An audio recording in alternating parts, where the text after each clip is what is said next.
अस्सलाम वालेकुम, here is Mohammad Usman Hamid और हमारा आज का टॉपिक है लॉजिकल फैलेसीज़।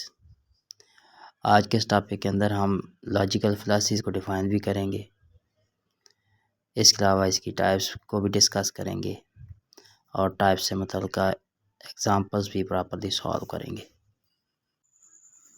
सबसे पहले अगर इसकी डेफिनेशन की बात की जाए कि लॉजिकल फैलेसी से मुराद क्या है, तो स्टेटमेंट आपके सामने शो हो रही है।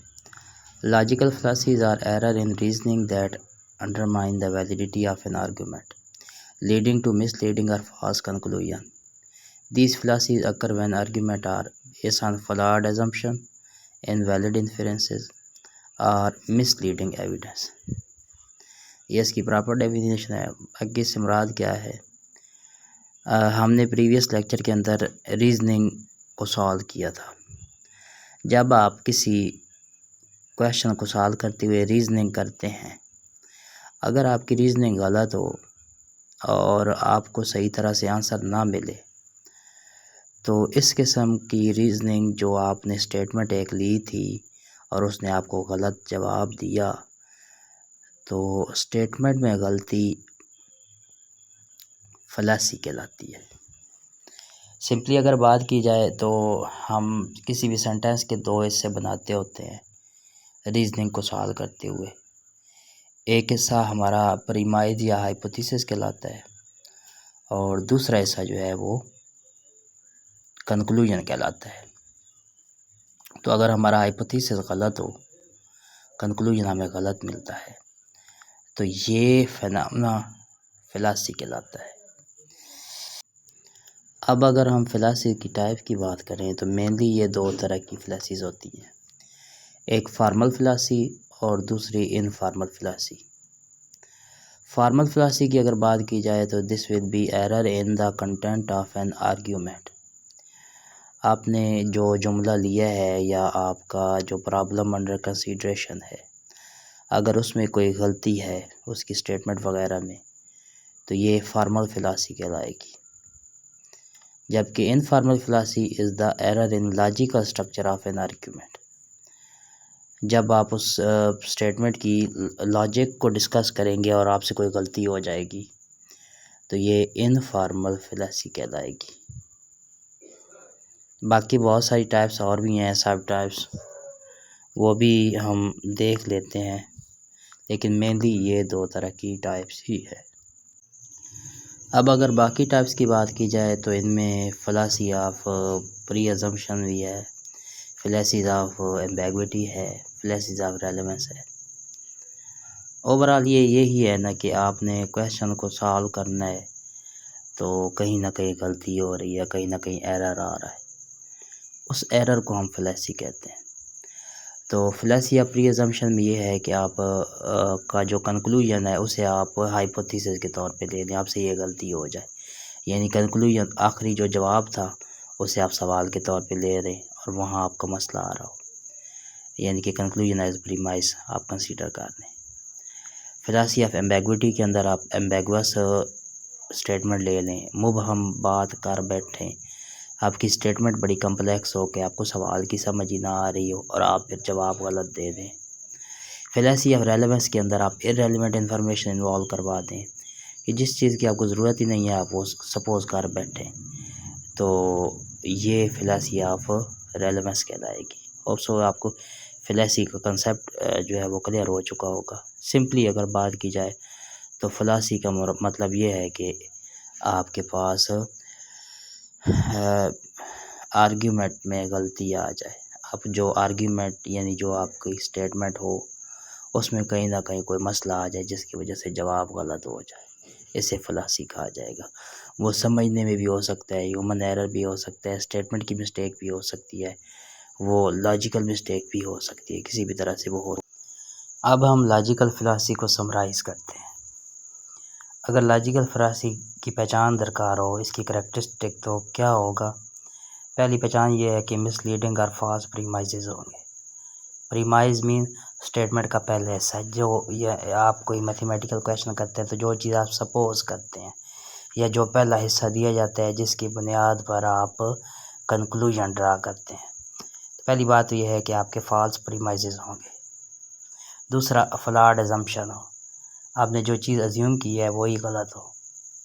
तीसरा, इनवैलिड इन्फरेंसेस हो, आपके पास जो इंफॉर्मेशन थी वही इनवैलिड हो, जो आप रेफरेंस यूज़ कर रहे हैं, जो स्टेटमेंट हैं वो इररेलेवेंट हो।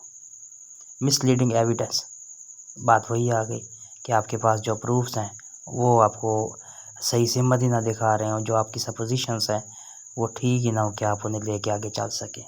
Also emotional appeals. इसका फिर लॉजिकल फिलॉसफीज अगर आप प्रीवियस एजम्पशंस करेंगे तो नतीजा आपको क्या मिलेगा? Misleading conclusion, invalid argument, poor decision making, miscommunication and halogen of critical thinking.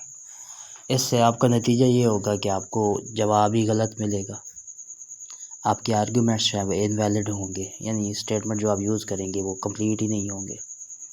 आप सही तरह से जो है वो डिसीजन ही नहीं ले सकेंगे, यानी रिज़ल्ट ही सही तरह से नहीं दे सकेंगे।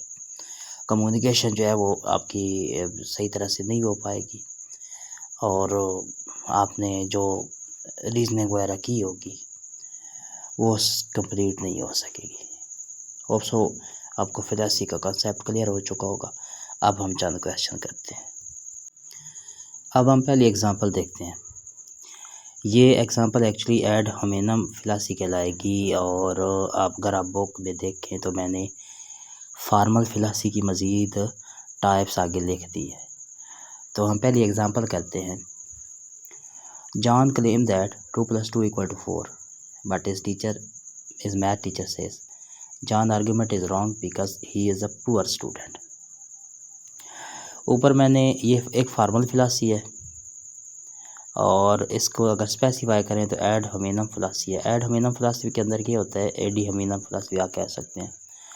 इसमें पर्सन पे अटैक किया जाता है, आर्ग्यूमेंट पे अटैक नहीं किया जाता।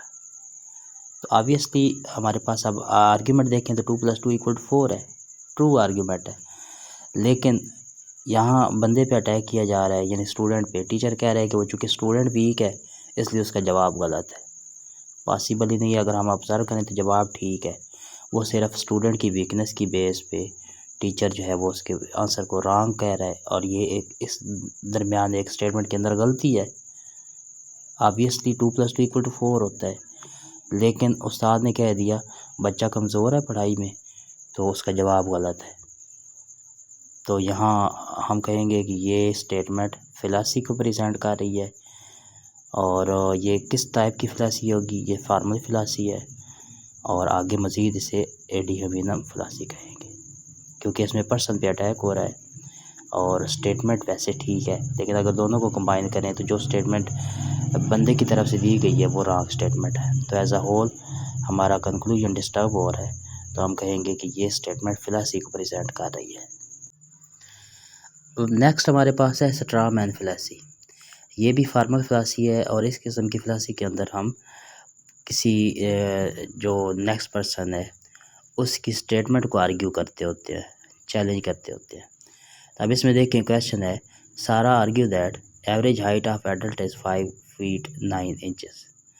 हर opponent respond so you think everyone is exactly 5 feet and 9 inches। अब इसमें देखें, सारा ने एक अमूमी बात कही है कि वो उसने डाटा बेस बात कही है। डाटा एनालिसिस करके उसने कहा कि जो है हमारे यहाँ जो लोग हैं उनकी अमूमी जो हाइट है वो 5 फुट 9 इंच होती है।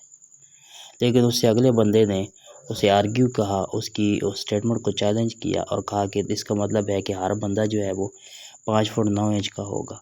तो हर बंदा तो 5 फुट 9 इंच का नहीं ना हो सकता, कोई कम होंगे कोई ज़्यादा होंगे। तो ये स्टेटमेंट फिलॉसफी को प्रेजेंट करेगी। तो स्ट्रॉ मैन फिलॉसफी ऐसी फिलॉसफी जिसके अंदर आपके आर्ग्यूमेंट को चैलेंज किया जाए, और असल बात वो ना हो, जो दूसरा जो प्रीमाइज़ है वो असल बात को जो है वो उस पर कह दें कि तंज कर रहा हो या उसे चैलेंज कर रहा हो। इस किस्म की फिलॉसफी स्ट्रॉ मैन फिलॉसफी कहलाती है।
नेक्स्ट फार्मल फिलासी है फाल्स डायलेमा फिलासी। ऐसी फिलासी या ऐसी स्टेटमेंट जिसमें हमारे पास किसी भी काम करने के बहुत से तरीके मौजूद हों, कोई ऑप्शंस मौजूद हों, लेकिन हम सिर्फ 2 ऑप्शन पे इंहसार करें, डिपेंड करें, तो इस किस्म की फिलासी जो है वो फाल्स डायलेमा फिलासी कहलाएगी। लाइक स्टेटमेंट देखें, either we increase funding for math education or our students will fall behind internationally.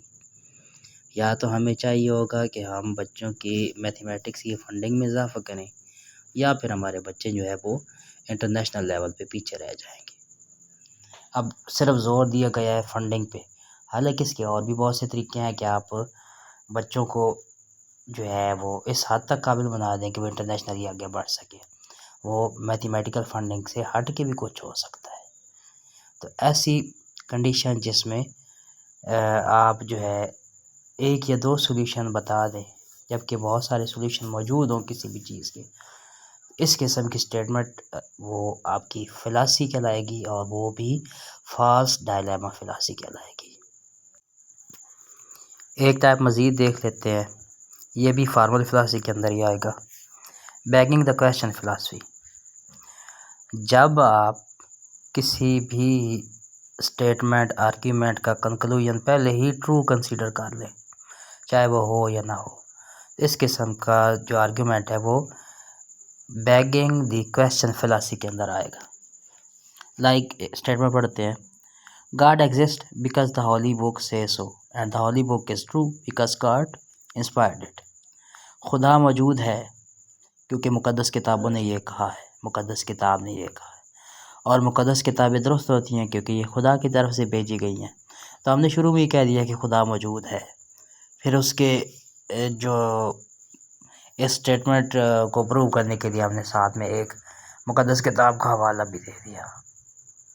तो जब हम पहले से ही अपना एक यूनिवर्सल ट्रुथ कंसीडर कर लें या अपने जो कंक्लूजन है उसे सही मान के चलें, चाहे वो हो या ना हो वो अलग बात है, उस पर डिस्कशन मौजूद हो, तो इस सूरत में हमारे पास जो स्टेटमेंट है वो फिलासी कहलाएगी और वो भी बैगिंग द क्वेश्चन फिलासी कहलाएगी। क्योंकि अमूमी फिर ये अल्लाह ताला तो मौजूद है ना, ये खुदा तो मौजूद है ना, तो हमारे पास कंक्लूजन हम शुरू में ही ट्रू कंसीडर कर लें, बाद में उसको प्रूव करें।